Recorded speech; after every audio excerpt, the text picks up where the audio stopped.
ನಮಸ್ಕಾರ ವೀಕ್ಷಕರಿಗೆ. ನಮಸ್ಕಾರ. ನಮಸ್ಕಾರ ಗುರುಜಿ. ನಮಸ್ಕಾರ. ನಾನು ಭಗವಾನ್ ಗುರುಜಿ ಚಾನಲ್ ಅಲ್ಲಿ ಆಂಕರ್ ಆಗಿದ್ದೇನೆ. ನನಗೊಂದು ಅವಕಾಶ ಕೊಟ್ಟಂತ ಗುರುಜಿಗಳಿಗೆ ನಮಸ್ಕಾರ, ಧನ್ಯವಾದಗಳು. ನಾನು ಹಲವಾರು ವರ್ಷಗಳಿಂದ ಈ ಆತ್ಮಗಳು, ಪ್ರೇತಾತ್ಮಗಳ ಬಗ್ಗೆ ತಿಳ್ಕೊಳ್ಳೋದಕ್ಕೆ ತುಂಬ ಒಂದು ಆಸಕ್ತಿ ಇತ್ತು. ನಾನು ಹಲವಾರು ಕಡೆ ಇದ್ರ ಬಗ್ಗೆ ತಿಳ್ಕೊಳ್ಳೋದಕ್ಕೆ ಓಡಾಡಿದ್ದೆ. ಬಟ್ ನನಗೆಲ್ಲೂ ಅಷ್ಟು ಸೂಕ್ತವಾದ ಮಾಹಿತಿಗಳು ಸಿಕ್ಕಿರಲಿಲ್ಲ. ನಾನು ಹಲವಾರು ದಿನಗಳಿಂದ ಗುರುಜಿಯವರ ವಿಡಿಯೋಗಳು ತುಂಬ ನೋಡಿದ್ದೆ. ಅವ್ರು ಮಾಡ್ತಾ ಇರೋ ಕೆಲಸ ನಂಗೆ ತುಂಬ ಇಷ್ಟ ಆಯಿತು. ನನ್ನಲ್ಲೊಂದು ಪ್ರೇರಣೆ ಮೂಡಿಸಿತು ಅವ್ರ ಜೊತೆ ಕೆಲಸ ಮಾಡೋದಕ್ಕೆ. ಸೊ ಅವ್ರು ಮಾಡ್ತಾ ಇರೋ ಕೆಲಸಗಳ ಬಗ್ಗೆ ಇನ್ನೂ ಸ್ವಲ್ಪ ಜಾಸ್ತಿ ತಿಳ್ಕೊಬೇಕು ಅಂತ ನಾನು ಅವ್ರ ಚಾನಲಲ್ಲೇ ಬಂದಿದ್ದೇನೆ. ಸೊ ಇನ್ಮೇಲಿಂದ ಅವ್ರ ಬಾಯಿಂದನೇ ನಾನು ಆ ಮಾತುಗಳನ್ನೆಲ್ಲ ತಿಳ್ಕೊಂಡು ನನ್ನ ಪ್ರಶ್ನೆಗಳಿಗೆ ಉತ್ತರ ಸಿಗುತ್ತೆ ಅಂತ ಇದ್ದೇನೆ. ಗುರುಜಿ, ಕೆಲವೊಬ್ರು ಆತ್ಮ ಇದೆ ಅಂತಾರೆ, ಕೆಲವೊಬ್ರು ಆತ್ಮ ಇಲ್ಲ ಅಂತಾರೆ. ಇದೆ ಮತ್ತೆ ಇಲ್ಲ ಅನ್ನೋರಿಗೆ ನೀವು ಯಾವ ಥರ ಉತ್ತರ ಕೊಡ್ತೀರಾ ಗುರುಜಿ?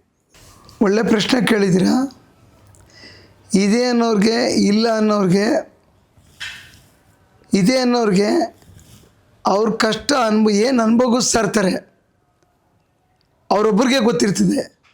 ಇಲ್ಲ ಅನ್ನೋರಿಗೆ ಏನು ಕಷ್ಟ ಬಂದಿರಲ್ಲ, ದುಡ್ಡಿರ್ತದೆ, ಮಜಾ ಮಾಡ್ಕೊಂಡಿರ್ತಾರೆ, ಅವ್ರಿಗೇನು ಗೊತ್ತಾಗಲ್ಲ. ಇದೆಲ್ಲ ನಿಜನಾ? ನಿಜ ಅಂದವ್ರಿಗೂ ಸಮಾಜದಲ್ಲಿ ಉತ್ತರ ಸಿಕ್ಕಿದೆ, ಇದೆ ಅನ್ನೋರಿಗೂ ಉತ್ತರ ಸಿಕ್ಕಿದೆ. ಇದೆ ಅಂದರೆ ಭಾಳಷ್ಟು ಎಪಿಸೋಡ್ಗಳಲ್ಲಿ ನಾನು ಹೇಳ್ತಾ ಇರ್ತೀನಿ, ಪ್ರೇತಾತ್ಮದಿಂದ ಎಷ್ಟು ಜನ ಸಂಕಷ್ಟದಲ್ಲಿ ಮುಳುಗಿದ್ದಾರೆ. ಸಾವಿರಾರು ಜನಕ್ಕೆ ನಾನು ರಿಲೀಫ್ ಮಾಡಿದ್ದೀನಿ. ಅದರಲ್ಲಿ ಒಂದು ಎರಡು ಉದಾಹರಣೆಗಳನ್ನ ಈ ಎಪಿಸೋಡಲ್ಲಿ ನಾನು ಕೊಡೋಕ್ಕೆ ಇಷ್ಟಪಡ್ತೀನಿ. ನಿನ್ನೆ ತಾನೇ ನಾನು ಒಂದು ಬಾಗಲಕೋಟೆ ಹತ್ರ ಹೋಗಿದ್ದೆ. ಬಾಗಲಕೋಟೆ ಹತ್ರ ಒಂದು 20 ದಿವಸ, ಒಂದು ತಿಂಗಳಲ್ಲಿ ಅವ್ರ ಫ್ಯಾಮಿಲಿ ಒಳಗಡೆ ವಿಚಿತ್ರವಾದಂಥ ಇರೋದು 3 ಜನ 3 ದಾರಿ. ಒಬ್ರು ನೋಡಿದ್ರೆ ಒಬ್ರಿಗಾಗಲ್ಲ, ಒಬ್ರು ನೋಡಿದ್ರೆ ಒಬ್ರಿಗೆ ಮಾತಾಡ್ಸೋಕ್ಕಾಗಲ್ಲ. ಅವರ ಮನೆಗೆ ಹೋದಾಗ ನನಗಲ್ಲಿ ವಿಚಿತ್ರ ಏನಾಗಿತ್ತು, ನಾನು ತೆಗೆದಿದ್ದೀನಿ, ಆದರೆ ಆ ವ್ಯಕ್ತಿ ರೂಮಿಂದ ಈಚೆ ಕಡೆ ಬರ್ತಾ ಇಲ್ಲ. ನನಗೆ ಆಶ್ಚರ್ಯ ಆಯಿತು. ಆಶ್ಚರ್ಯ ಆದಾಗ ಏನಾದರೆ ಮತ್ತೆ ಹುಡುಕೊಂಡು ಆ ಹುಡುಗಿನ ಕರ್ಕೊಂಡು ಆ ಹುಡುಗಿ ಬೆಡ್ರೂಮ್ಗೆ ಮೇಲ್ಗಡೆ ಹೋದ. ಇಡೀ ಫ್ಯಾಮಿಲಿ ಬಂದರು ಹಿಂದೆ. ಆ ಕೂತ್ಕೊಂಡ ತಕ್ಷಣ ಆ ಹುಡುಗಿ ಅಳಕ್ಕೆ ಶುರು ಮಾಡ್ತು.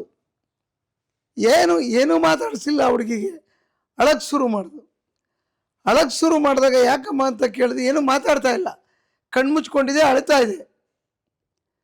ಅಂದರೆ ಆ 4 ಗೋಡೆ ಮಧ್ಯದಲ್ಲಿ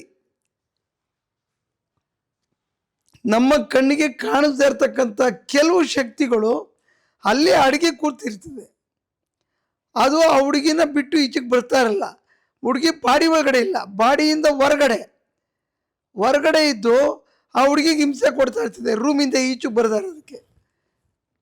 ಕೊನೆಗೆ ಅದಕ್ಕೆ ಮತ್ತೆ ನಾನು ಡೌನ್ ಮಾಡಿ ಸಮಾಧಾನ ಮಾಡಿ, ಸರಿ ನಿಮ್ಗೆ ಹುಷಾರಿಲ್ಲ ಅಂತ ಕಾಣ್ತಿದೆ, ಮನ್ಕೊಳ್ಳಿ ಅಂತ ಹೇಳಿ ಮನ್ಗಿಸ್ಬಿಟ್ಟು ಕೆಳಗಡೆ ಇಳಿದ್ಬಿಟ್ಟು 1 ಅವರ್ ಬಿಟ್ಟು ಆ ಹುಡುಗಿ ತಾನಾಗಿ ಇಳಿದು ಬಂತು. ಕೆಳಗಡೆ ಇಳಿದು ಬಂದಾಗ ಏನಾಯ್ತು, ಯಾಕೆ ಹತ್ತಿದ್ದು ಅಂದರೆ, ನಾನು ಹತ್ತಿದ್ದೇ ಗೊತ್ತಿಲ್ಲ ಆ ಹುಡುಗಿಗೆ, ಹತ್ತಿರೋದೇ ಗೊತ್ತಿಲ್ಲ. ಅಂದರೆ ಹತ್ತಿದ್ದು ಯಾರು?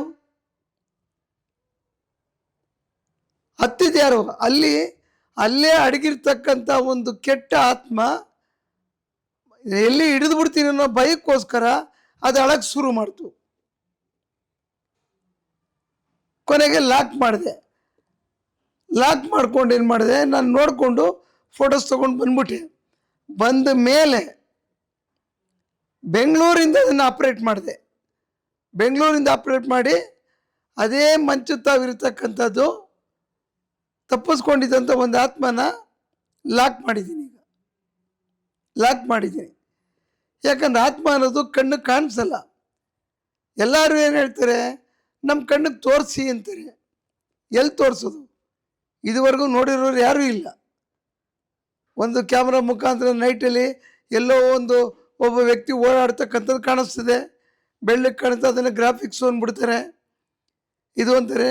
ನಮ್ಗೆ ಅದ್ರ ಕಾಂಟ್ರವರ್ಸಿ ಬೇಕಾಗಿಲ್ಲ. ಆತ್ಮ ಅನ್ನೋದು ಕಣ್ಣು ಕಾಣಿಸಲ್ಲ. ಆತ್ಮ ಅನ್ನೋದು ನಾವು ಸಮಾಧಿ ಯೋಗದಲ್ಲಿ ಹೋದಾಗ ನಮಗೆ ನಮ್ಮ ಒಳಗಡೆ ಮನಸ್ಸಿಗೆ ಆ ಆತ್ಮಗಳ ಪರಿಚಯ ಆಗುತ್ತೆ. ಆ ಯಾರ ಹತ್ರ ಎಂಥ ಆತ್ಮ ಇದೆ, ಯಾವ ಜಾಗದಲ್ಲಿ ಯಾವ ರೀತಿ ನಿಂತಿದೆ ಅನ್ನೋದನ್ನು ಕೂಲಂಕುಷವಾಗಿ ನೋಡ್ಬೋದು. ಆದರೆ ನಮ್ಮನ್ನು ಅದನ್ನು ಹಿಡಿದು ಎಳ್ಕೊಂಬರೋದಕ್ಕೆ ಕಷ್ಟ ಆಗ್ತವೆ. ಆವಾಗ ಅದನ್ನು ಹಿಡಿಬೇಕಂತ ಅಂದ್ಬಿಟ್ಟೆ ನಾವು ಕೆಲವು ಶಕ್ತಿಗಳನ್ನ ಪೂಜೆಗಳು ಮಾಡ್ತಾ ಇರ್ತೀವಿ, ಸಿದ್ಧಿಗಳು ಮಾಡ್ಕೊಂಡಿರ್ತೀವಿ. ಆ ಸಿದ್ಧಿಗಳು ಮಾಡ್ಕೊಂಡಿದ್ದಾಗ ಅದನ್ನು ನಾವು ಸಾಕಿರೋದ್ರಿಂದ ಅದು ನಮಗೆ ಸಪೋರ್ಟ್ ತಗೊಂಡು ಅದನ್ನು ಹಿಡ್ಕೊಂಬಿಡೋ ಪ್ರಯತ್ನ ಅದ್ರ ಕೈಲಿ ಮಾಡಿಸ್ತೀವಿ ನಾವು. ಆವಾಗ ಅವ್ರಿಗೆ ಬಿಡುಗಡೆ ಸಿಗುತ್ತೆ. ಬಿಟ್ಟರೆ ಅವರು ಒರಿಜಿನಲ್ ಆಗ್ತಾರೆ. ಅಲ್ಲಿವರೆಗೂ ಅವರು ಡೂಪ್ಲಿಕೇಟ್. ಹಳ್ಳಿಗಳಲ್ಲಿ ಹೇಳ್ತಾ ಇದ್ರು, ಮೈ ಮೇಲೆ ಬರ್ತದೆ, ಬೇವಿನ ಸೊಪ್ಪು ತೊಗೊಂಡು ಹೊಡಿತಾರೆ, ನಿಂಬೆಹಣ್ಣು ಕಟ್ ಮಾಡ್ತಾರೆ, ದೃಷ್ಟಿ ತೆಗಿತಾರೆ, ಇನ್ನೊಂದು ಮಾಡ್ತಾರೆ. ಆ ಕಾಲದಿಂದನೂ ಮಾಡ್ಕೊಂಬರ್ತಾರೆ.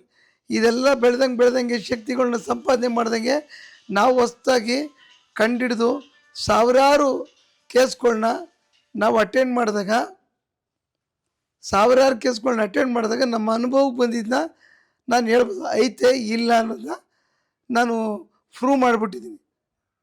ಸುಮಾರು ಜನಕ್ಕೆ ನಾನು ಕಷ್ಟದಲ್ಲಿರೋರನ್ನ ಈಚೆಗೆ ಕರ್ಕೊಂಬಂದಾಗ ನಾನು ಏನು ಮಾಡ್ತೀನೋ ಬಿಡ್ತೀನೋ, ಅಲ್ಲಿ ಆತ್ಮ ತೆಗೆದ್ನೋ ಇನ್ನೊಂದು ತೆಗೆದ್ನೋ ನಾನು ಟ್ಯಾಬ್ಲೆಟ್ ಕೊಡಲ್ಲ, ಪೂಜೆ ಮಾಡಲ್ಲ, ಇನ್ನೊಂದು ಮಾಡಲ್ಲ.